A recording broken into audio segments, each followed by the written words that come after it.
warahmatullahi wabarakatuh. Alhamdulillahilladzi hadana lihadza wa ma kunna linahtadiya laula an hadana Allah. Asyhadu an la ilaha illallah wa asyhadu anna Muhammadan abduhu wa rasuluh. Allahumma salli wa sallim ala Rasulillah wa ala alihi wa ashabihi ajma'in. Amma ba'd. Para pemirsa rahimakumullah, alhamdulillah, dengan rahmat Allah kita bisa melaksanakan asyam atau as-shaum, puasa di bulan Ramadan ini. Semoga kita bisa berpuasa dengan ikhlas dan benar, sehingga menjadi puasa yang makbul, puasa yang diterima, bukan puasa yang mardud, yang tertolak.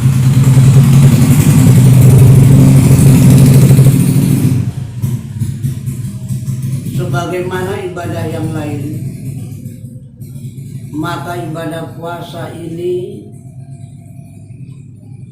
bisa mengantarkan orang-orang yang melakukannya untuk menjadi orang yang bertakwa. Bukankah di dalam Al-Quran surah Al-Baqarah ayat 21, ya ayyuhan nas u'budullah, ya ayyuhan nasu u'budu rabbakumul ladzi khalaqakum wal ladzina min qablikum la'allakum tattaqun. Wahai manusia, sembahlah Tuhanmu yang menciptakan kamu dan orang-orang sebelum kamu, la'allakum tattaqun, agar kamu bertakwa. Maka puasa yang kita laksanakan, kegiatan-kegiatan ibadah dalam bulan Ramadan ini dalam rangka kita untuk bertakwa kepada Allah. Yaitu takwa itu kesolehan dalam akidah, sehingga kita jauh dari kesyirikan, kekufuran, kemunafikan, dan juga kesolehan dalam ibadah. Kita bisa melaksanakan ibadah dengan benar, menjauhi dari bid'ah dhalalah dan malas atau enggan melaksanakan ibadah. Kesolehan dalam bidang akhlak, kita berusaha menjadi muslim yang berakhlak karimah, yang mulia, akhlak yang terpuji. Nah, pada kesempatan ini tema yang disampaikan kepada saya yaitu hokers di dalam bulan Ramadan, sahkah puasanya? Untuk menjawab ini ada dua kitab yang saya bawa, yaitu kitab Fiqhus Sunnah dan kitab Riyadhus Shalihin. Dalam kitab Fiqhus Sunnah memang disebutkan tentang pembatal puasa. Ada yang membatalkan puasanya, ada yang membatalkan pahalanya atau nilainya. Walaupun berpuasa mungkin menurut rukun dan syaratnya sah, tapi karena tidak diikuti dengan perbuatan-perbuatan yang soleh, akhlak-akhlak yang baik, seperti melakukan hoax, yaitu dusta, maka tentu nilai pahala puasanya itu akan terganggu.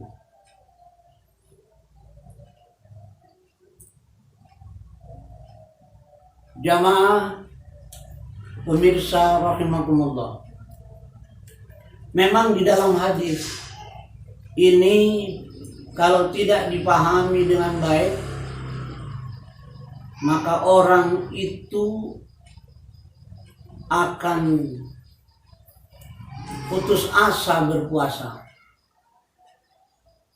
tidak mau berpuasa karena tidak sanggup mungkin melakukannya, yaitu menjauhi hal-hal yang membawa dosa dan maksiat.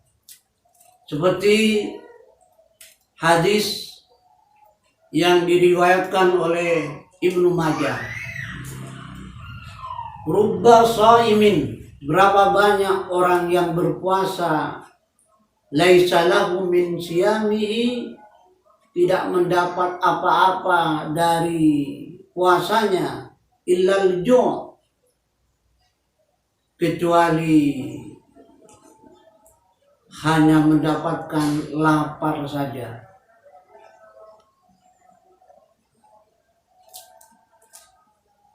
Juga hadis yang diriwayatkan oleh Imam Al-Bukhari dan yang lain-lainnya, Rasulullah Shallallahu Alaihi Wasallam bersabda dari Abu Hurairah radhiyallahu anhu, man lam yada, barang siapa yang tidak meninggalkan qaulat zuri, perkataan dusta, ucapan dusta, wal amala bih, dan mengamalkan perbuatan dusta, yaitu hoax di dalamnya, falaisa lillahi hadatun, maka Allah tidak berhajat, tidak mau menerima ayyada'a ta'amahu wa syarabah. Allah tidak akan menerima apa-apa yang dilakukannya, yaitu meninggalkan makan dan minumnya. Termasuk hadis juga, hadis yang lain yang diriwayatkan oleh Ibnu Hibban, laisa siyam minal akli wasyurbi, bukanlah puasa itu hanya meninggalkan makan dan minum. Innamas siyamu, sesungguhnya puasa itu minal lagwi wal rafath, yaitu meninggalkan perbuatan yang sia-sia dan perbuatan keji atau kotor atau yang bersifat porno. Dari tiga hadis ini, bahwa apabila kita berpuasa hanya meninggalkan makan, minum, meninggalkan kumpul bersama istri, tapi tidak mau meninggalkan dosa-dosa dan maksiat yang lainnya, maka nilai puasanya itu menjadi berkurang. Bukan bermakna batal seluruhnya, karena kalau sudah sesuai syarat dan rukunnya berpuasa, maka sudah sah puasanya. Hanya nilainya yang mungkin berkurang. Kalau dianggap tidak sah, padahal kita adalah manusia yang lemah, yang dhaif. Wa khuliqal insanu dha'ifa, dan diciptakan manusia itu dalam keadaan lemah. Maka orang menjadi putus asa, buat apa saya puasa? Tapi saya masih melakukan dosa, terutama dosa lisan ini, riba, perkataan kotor, dusta, hoax ini. Maka akibatnya putus asa, tidak mau berpuasa. Karena itu tiga hadis ini, khususnya yang saya bacakan tadi, itu mendorong kita untuk berpuasa, tidak hanya meninggalkan makan dan minum serta kumpul suami istri, tapi meninggalkan hal-hal yang tidak berguna, yang membawa kepada dosa dan maksiat. Tapi toh kalau dikerjakan, kita berusaha untuk istighfar, bertaubat, minta ampun kepada Allah. Dan jangan sampai kita putus asa, berhenti untuk berpuasa. Teruskan berpuasa. Akui dosa, akui kelemahan sebagai manusia. Seperti terjadi pada ibadah yang lain, sholat. Inna sholata tanha 'anil fahsya'i wal munkar. Sesungguhnya sholat itu meninggalkan perbuatan yang keji dan munkar. Tapi siapa orang yang tekun sholat, yang anti, bersih dari dosa? Insya Allah tidak mungkin. Karena itu, maka mari kita berpuasa dengan sebaik-baiknya, dengan benar, dengan ikhlas, sesuai dengan tuntunan. Tapi kita juga berusaha untuk meninggalkan hal-hal yang tidak berguna. Kemudian pertanyaannya, sahkah puasanya?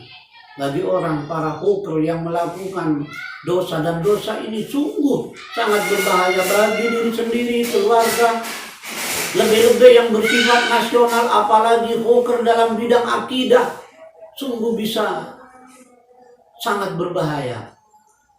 Maka jawabannya adalah puasanya tetap sah selama syarat dan rukunnya itu terpenuhi, tapi nilainya hanya Allah yang tahu. Seperti sholat, ada yang nilainya, kehusuannya 2/3, ada yang 1/3, ada yang setengah. Begitupun juga puasa yang kita lakukan ini, dan juga ibadah-ibadah yang lain. Semoga Allah selalu memberikan taufik hidayahnya, maghfirahnya, rahmatnya kepada kita, sehingga bisa kita menjadi orang yang berpuasa, yang memperoleh kebahagiaan di dunia dan di akhirat. Lis-shaimi farhatani. Orang yang berpuasa akan mendapatkan dua kesenangan, dua kebahagiaan. Farhatun inda liqa'i rabbih, yaitu mendapatkan kebahagiaan ketika berjumpa dengan Allah, tentu di sorga. Dan farhatun inda iftarihi, dan kesenangan ketika kita berbuka di hari raya atau berbuka pada waktu maghrib. Semoga ada guna dan manfaatnya kepada kita bersama. Kurang lebihnya mohon maaf. Wabillahi taufiq wal hidayah. Wassalamualaikum warahmatullahi wabarakatuh.